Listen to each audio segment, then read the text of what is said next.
Day 2 of Wes Boss's JavaScript 30. Today's lesson is to create this clock, which is done with a few lines of CSS code, specifically transform and transition, and a little bit of JavaScript, a function that's basically going to control each of these hands and update the rotate degree. For the CSS, the first thing I needed to do was update the transform origin, which is automatically set to 50% if you don't specify. Let's have a look at what happens when you don't specify the transform origin. Well, these hands now rotate around the middle of their axis. So if you write transform origin 100%, the hands will now rotate around the end of its axis, giving the appearance of a hand rotating around a clock. Let's take a closer look at the CSS. So we're going to use transform so that all hands start at 12 o'clock, and that will change depending on the current time.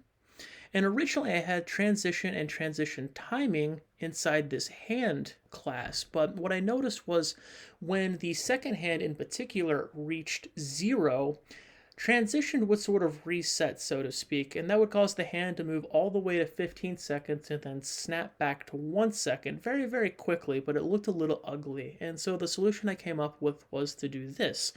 I created a new class called transition where I added the transition property and then added the transition timing function. And this timing function very quickly is what gives that second, that little snap. What gives it a little bit of a tick to its talk. And when we look at the JavaScript, I'm basically going to either remove that transition, remove the class when the clock hits 0, so that transition doesn't reset and the hand doesn't move way ahead and then back.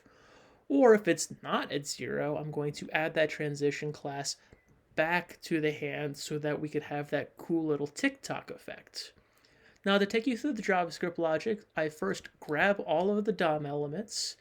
I'm going to write a function, and I want that function to run every second. So I'm going to create this set interval to invoke set date every second. We're going to get today's date, we're going to get the second, we're going to get the minute and the hour. Beneath the second, the minute, and the hour, we have to do a little bit of math so we can make sure that in the case of the seconds, it takes 60 even intervals to cover 360 degrees for the circle, which will be, similar arithmetic for minutes, 60, and then 12 for hour. And once we get a solution to this arithmetic, I'm going to pass that solution to this rotate. So first I'm going to take the DOM element that I want to update.